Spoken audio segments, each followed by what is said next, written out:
अविरल रूप से राम कथा रूपी सत्संग जो प्रवाहित हो रही है, इसको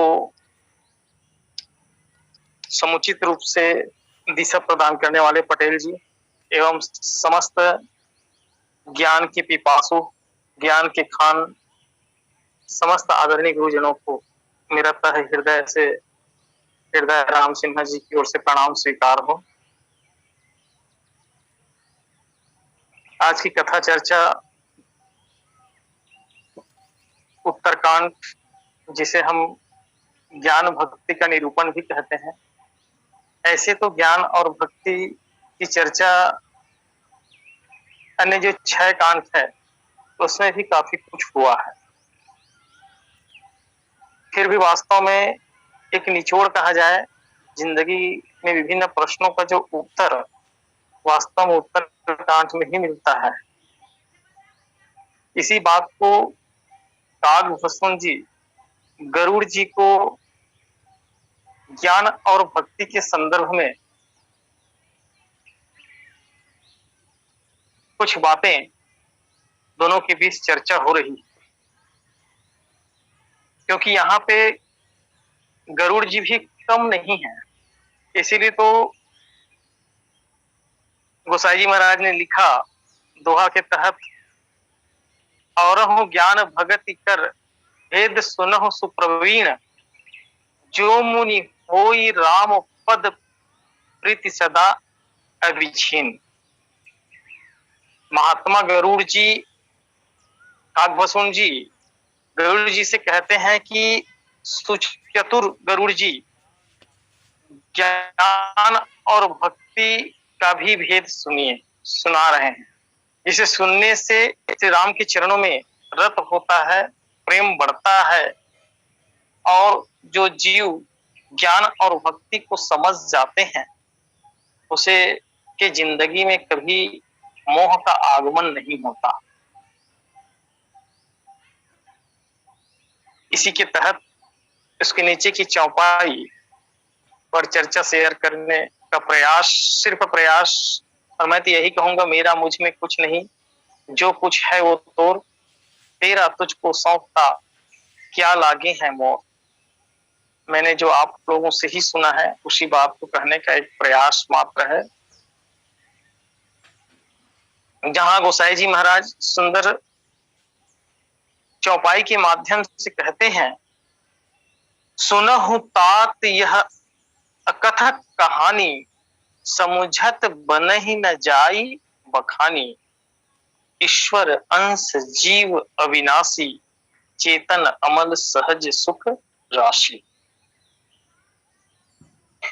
मानसकार लोग लिखते हैं, गोसाई जी महाराज भी लिखते हैं कि वास्तव में अकथ कहानी, अकथ मतलब जिसे कहा नहीं जा सकता, और कहानी अर्थात मनगढ़ंत, काल्पनिक, जिसमें वास्तविकता नहीं। फिर इसे अकथ कहा क्योंकि यह कहानी समझते तो बनती है परंतु कहते नहीं बनती। इस कारण इसे गोसाई जी महाराज अकथ कहा। यह समझने की चीज है, कहने और सुनने की नहीं है। अब बात आती है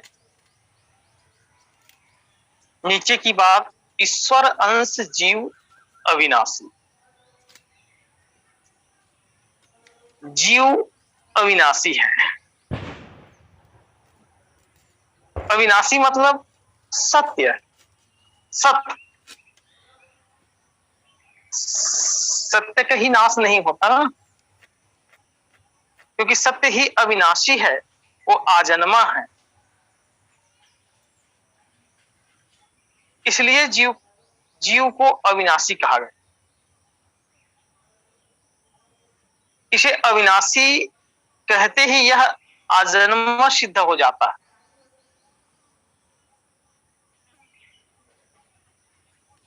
फिर इसी में लिखते हैं चेतन। चेतन अर्थात चित्त से संबंध। अमल जिसमें मल ना हो, जिसमें कोई किसी प्रकार का विकार ना हो, यही तो अमल है। अर्थात ये विकारों से रहित है, जिसे हम निर्विकार कहते हैं। और अंत में लिखते हैं सहज सुख राशि, जिससे स्वतः ही सहज भाव से ही, सरल भाव से ही सुख का भंडार है, सुख स्वरूप है, जिसमें दुख का कोई स्थान नहीं। ये भाव है। अब इसी भाव को विश्लेषण करने का प्रयास करते हैं कि जीव अविनाशी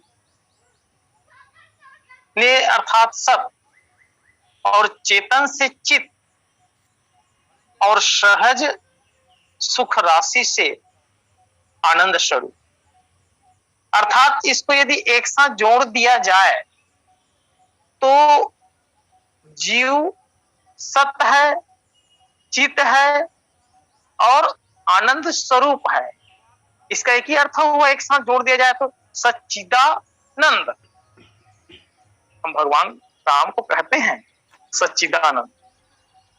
भोलेनाथ बाबा जी ने जब उनको प्रणाम किया, जब प्रभु श्री रामचंद्र जी वन में विकल रूप से घूम रहे थे कि हे खग मृग हे मधुकर श्रेणी तुम देखी सीता मृग नैनी, इस तरह से जब वो वन में मां वैदेही की खोज कर रहे थे, उस स्थिति को जब देखा तो उस लीला को भोलेनाथ जी बाबा समझ गए। उस लीला के प्रति उन्होंने किसी प्रकार से विघ्न बाधा ना करते हुए दूर से ही सच्चिदानंद कह करके उनको प्रणाम किया है। अब प्रश्न यह उठता है कि गोसाई जी ने इसे ईश्वर अंश क्यों कहा या क्यों लिखा? यही तो अकथ कहानी जो समझते तो बनती है लेकिन कहते नहीं। कहा कि समुझत बने न जाई बखानी। जो पदार्थ सत्य होता है वह एक होता है, बिल्कुल सही बात। उससे कोई और अलग रूप नहीं हो सकता क्योंकि वो अखंड होता है, व्यापक होता है। और जीव में जो है ये सब बातें हैं, तब जीव उसका अंश कैसे हो सकता है? देखिए, उत्तर कांड जो है वास्तव में विचारने का कांड है। आप किस तरह से आप विचार को आगे बढ़ा सकते हैं वो स्वयं के विवेक के ऊपर डिपेंड करता है। इसका अंश कैसे हो सकता है? यही तो अकथ कहानी जो समझते तो बनती है परंतु कहते नहीं बनती। रघुनाथ जी का यही रहस्य है। अब समझने के लिए हमको कुछ विचार करना होगा, कुछ बातों पर विचार करना होगा। अब प्रश्न है कि जीव सगुण ईश्वर का अंश है या निर्गुण ईश्वर का अंश है? देखिए, यहां बातें आ रही, दो बातें। जीव, यहां पे लिखा ईश्वर अंश जीव अविनाशी। अब उसी बात को यहां लिखा है जीव सगुण ईश्वर का अंश है या निर्गुण ईश्वर का अंश। क्वेश्चन मार्क लगा। तो जीव यदि सगुण ईश्वर का अंश हम यदि मानते हैं तो उसको अंश करते करते उसको अंश करना पड़ेगा, हिस्सा करना पड़ता, भाग करना पड़ेगा। करते करते एक दिन ईश्वर ही समाप्त हो जाएगा, खत्म हो जाएगा। क्योंकि जीवादि अर्थात जीव को अनेक मानते हैं।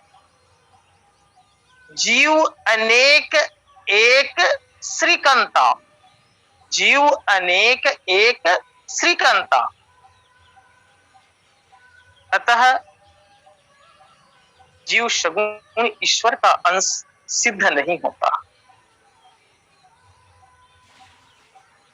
तब यदि जीव को निर्गुण ईश्वर का अंश कहा जाए तो निर्गुण ईश्वर अर्थात निराकार ईश्वर का अंश, निराकार ईश्वर का अंश नहीं हो सकता, हो ही नहीं सकता निराकार का अंश। आकाश निराकार है, आप सब जानते हैं आकाश निराकार है। फूल का गंध निराकार है, मीठा निराकार है। बहुत सारे ऐसे उदाहरण जिसमें अंश और अंशी का भाव नहीं हो सकता।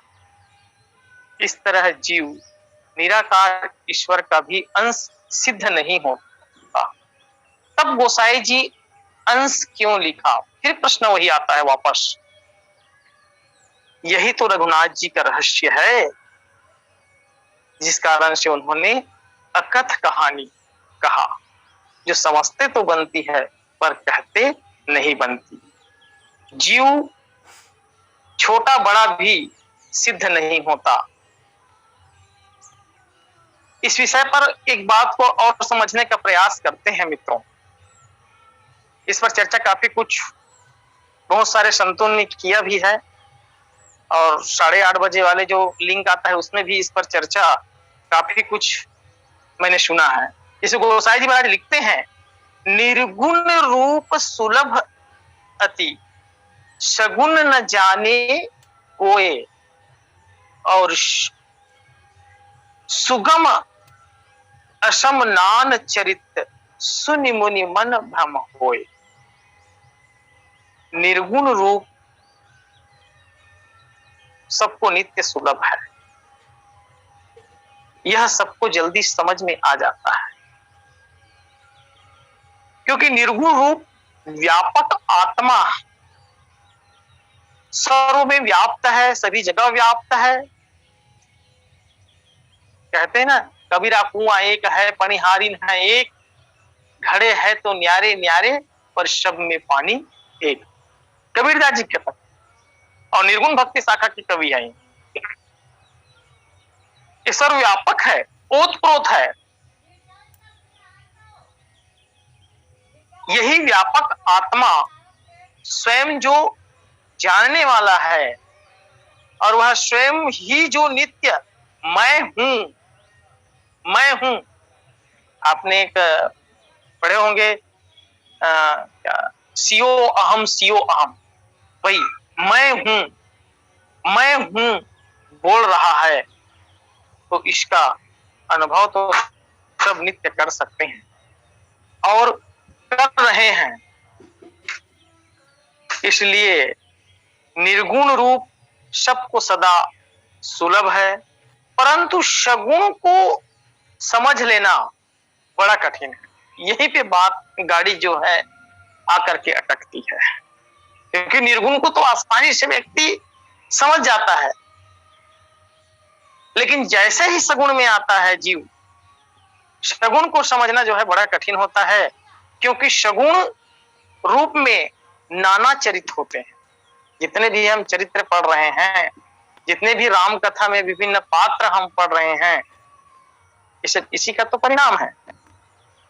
और चरित्र को देखकर सुनकर बड़ों को भी भ्रम हो जाता है। इस स्थिति को देख करके अच्छे भ्रमित हो जाते हैं, बड़े ज्ञानी भ्रमित हो जाते हैं। और भ्रमित होने के कारण ही तो आज ये बात बड़ा दुख के साथ कहना पड़ता है, गुरु बनाओ जान के पानी पियो छान के, कहते हैं। अब स्थिति ऐसी आ गई है कि गुरु बनाओ छान के पानी पियो जान के। जैसे राम कथा में भी आपने सुना होगा कि सती जी को हुआ था शंका, गरुड़ जी को भी हुआ था, भुसिंडी जी को भी हुआ था। गरुड़ जी अभी उसी निवारण के लिए भुसिंडी के पास पहुंचे हुए हैं और ये शंका में पड़ गए, जिसका परिणाम क्या हुआ आप सब जानते हैं। सती जी के साथ क्या घटना घटी किसी से छिपी नहीं है। इसलिए सगुण रूप सबको सदा सुलभ नहीं होता। मानस के जानकार लोग कहते हैं जीव ईश्वर का अंश कहा। इसका तात्पर्य समझने का प्रयास करते हैं।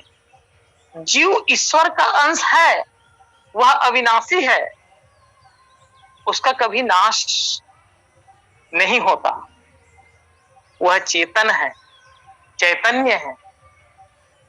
सिर्फ कहा सत्यम ज्ञान मनंतम ब्रह्मा, जानना पना उसका स्वभाव है, वह अमल अर्थात विकार से रहित, मल से रहित है, उसमें किसी प्रकार का भी मल यानी विकार नहीं है। यह सहज सुख प्रदान करने वाले हैं, अर्थात ये सुख के पुंज हैं। इसी कारण से तो ज्ञान दीपक प्रसंग कहा गया। दीपक क्या है? प्रकाश क्या है? जो जीव के जीवन के अंधेरा को, अंधकार को, कैसे भी अंधकार हो उसमें प्रकाश करे। सुख समूह है जीव की। ये सब जो है वास्तव में एक विशेषता है, विश्लेषण है। ईश्वर के जितने भी लक्षण और गुण हैं वे सारे के सारे लक्षण जीव के हैं। जीव को ईश्वर का अंश लिखने का आशय समझते हैं। जैसे एक उदाहरण के रूप में एक घड़ा है और एक आकाश, एक खाली जगह है या पोल के भीतर है और एक मठ अर्थात मंदिर, एक मंदिर है जिसके अंदर जो है वही आकाश है। इस घड़े और उस मंदिर अर्थात मठ के बाहर भी वही आकाश है जो घड़े में है, मठ में है और उसके बाहर तीनों जगह है, अलग अलग जगह आकाश। वही आकाश है लेकिन यहां पे अलग अलग आकाश नहीं है, वही आकाश है जो अलग अलग जगह है। लेकिन आकाश वास्तव में क्या है? एक है। आकाश तो एक ही है जो तीनों जगह है, घट में है, मठ में है और बाहर भी है। घड़े के भीतर का आकाश घट में होने के कारण उसे घटाकाश कहलाता है। वही आकाश मठ में होने के कारण मठ की उपाधि से मठाकाश कह देते हैं हम लोग। और घट और मठ दोनों के बाहर होने के कारण महदाकाश कहा जाता है। मतलब तीन नाम हो गया यहाँ पे। आकाश तो एक ही है ना, परंतु भिन्न भिन्न उसके उपाधि के कारण उसके अलग अलग तीन नाम हो गए हैं। घटाकाश, मठाकाश महदाकाश, यदि ये उपाधियां हटा दी जाए, हटा देते हैं इस उपाधि को, हटा दिया जाए,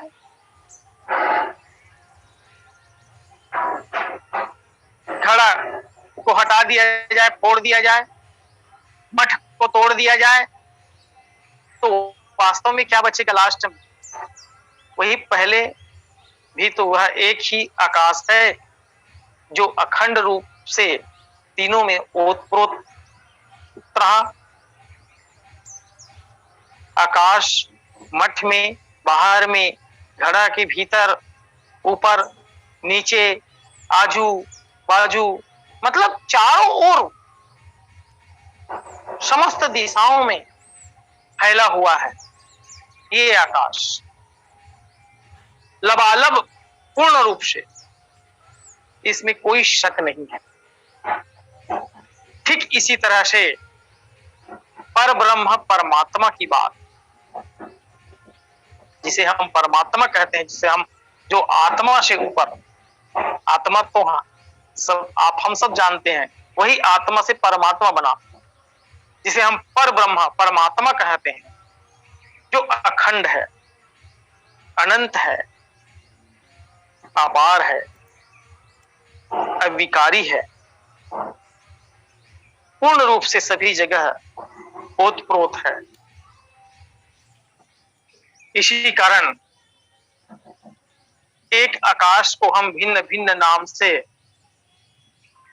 जो कह रहे थे, वास्तव में ये भिन्न भिन्न नहीं है, वास्तव में ये एक है। जैसे आप सब जानते हैं, मिठाई के संदर्भ में मीठा तो है, लेकिन हम, मीठा उसका गुण है, लेकिन हम विभिन्न प्रकार के अलग अलग मिठाई नाम दे दिए अलग अलग, लेकिन मीठा तो है ना। वैसी फूल में गंध है, गंध है उसका मूल रूप, लेकिन उसको विभिन्न प्रकार के फूलों का नाम दे दिया गया, कुल मिला करके अखंड अविकार शुद्ध ब्रह्म के जो ये अलग अलग नाम है, वास्तव में हम सब इसको माया की उपाधि देते हैं। माया से इसको जोड़कर समझना ज्यादा सरल होगा, क्योंकि हम सब माया से ही तो जुड़े हुए हैं। उसी का नाम जीव और दोनों उपाधियों से रहित जो शुद्ध चेतन है, उसे हम ब्रह्मा कहते हैं।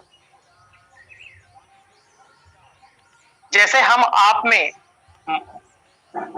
आत्मा को ना जानना अविद्या है, इस अविद्या उपाधि के कारण जब अपने आप में आत्मा को कुछ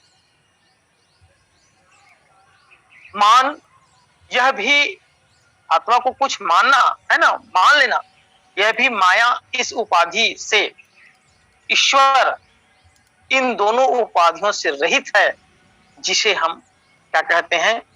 ब्रह्मा कहते हैं। इसीलिए किसी कवि ने कहा कि जगदीश ही आप से जीव भयो, यह भी सच है, वह भी सच है। प्रतिबिंब कहो या बिंब कहो, यह भी सच है, वह भी सच है। मैं एक नहीं, यह लंब बयां, मेरी अक्ल का ही है खजूर मियां। खुशरीद कहो या धूप कहो, यह भी सच है, वह भी सच है।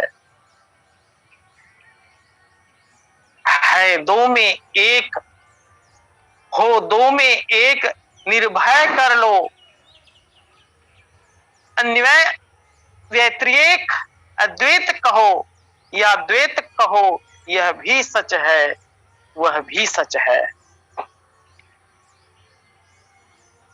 इस प्रकार से जैसे आकाश व्यापक है, अखंड है, उसमें अंश और अंशी का भाव नहीं है, परंतु वही आकाश घट की उपाधि में आकाश का अंश कहलाता है और उसे हम आकाश का अंश मानते हैं, परंतु यह वास्तविक अंश नहीं है। इसी तरह यह आत्मा आकाशवत है। आत्मा और आकाश को हम एक मान, जो घटाविदिक पदार्थ है, घटा एक पदार्थ है, मठ एक पदार्थ है। मनवाणी का जहां तक विषय है वह सभी संघात है। आकाश व्यापक है, परंतु सिर में रहने से सिराकाश, कंठ में रहने से कंठाकाश और उदर में रहने से उदराकाश, उसी आकाश का नाम इस उपाधियों के कारण पड़ा है। संघात उपाधि के कारण ही सर्व का, अर्थात सर्व मतलब मैं अर्थात आत्मा का ही नाम जीव पड़ जाता है, मगर है नहीं, मगर है नहीं। अंश वही जो अंशी है, घटादि पदार्थ में जो आकाश वही अंशी सी। इसी तरह मुझ आत्मा का अंश जीव आत्मा ही है, मुझ आत्मा से जीव अलग नहीं है। नाम रूप दुई ईस उपाधि, संतों ने कहा नाम रूप दुई ईस उपाधि। इसी बात को बालकांड में भी सुंदर ढंग से, उसी बात को बालकांड में बड़ा सुंदर ढंग से लिखते हैं। निज भ्रम नाही समुझत अज्ञानी, प्रभु पर मोह धरहि जड़ प्राणी। जथा गगन घट पटल निहारी, झापे हूँ भानु कहि कुविचारी। चिताओ जो लोचन अंगुली लाए, प्रगट जुगल शशि तेहि के भाए। उमा राम विषयक अस मोहा, नभ तम धूप धुरी जिमि शोहा। इस प्रकार से हम जो है ईश्वर, जो बात आई, ईश्वर अंश जीव अविनाशी चेतन अमल सहज सुख राशि के रूप में समझे। और वास्तव में नीचे चौपाई में लिखते भी हैं गोसाई जी महाराज बड़ा सुंदर ढंग से कि सो माया बस भय हूं गोसाई और बांधे हूं फिर बांधे हूं किर मरकट की नाई। और इसका कारण यही है, इस बात को हम समझ नहीं पाते, हमारी समझ नहीं बन पाती। इसका कारण यही है कि आज सो मायावश, माया वास्तव में है क्या? बड़ा सुंदर बात तो लिखा भी है गोसाई जी महाराज ने माया के संदर्भ में, जहां पे क्या बोलने से लखनलाल जी अरण्यकांड में चले जाते हैं। अरण्यकांड में 6 प्रश्न किया है ना, कहाँ हूं ज्ञान विराग अरु माया, और कहाँ हूं सो भगति करहूं जहि दाया। फिर दोहा के रूप में लक्ष्मण जी महाराज के संदर्भ लिखते हैं, ईश्वर जीव भेद प्रभु सकल कहूं समझाई, जाते हुई चरणरति शोक मोह भ्रम जाई। 6 प्रकार के प्रश्न वहां पे उन्होंने किया, जहां पे यहाँ पे जो है उन्होंने माया को स्पष्ट करने का प्रयास किया। और वास्तव में ये माया के कारण ही ये जीव वास्तव में है क्या? हम जो देख रहे हैं है क्या? जैसे सोना है ना, हम दुकान जाते हैं, सोना खरीदने के लिए जाते हैं, तो हम सोना दो ऐसे नहीं बोलते, सोना उसका मूल रूप है, लेकिन विभिन्न प्रकार के उसमें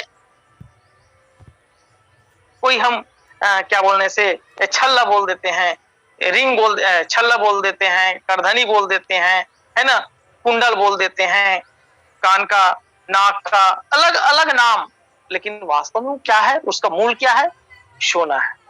वैसे ही ठीक उसी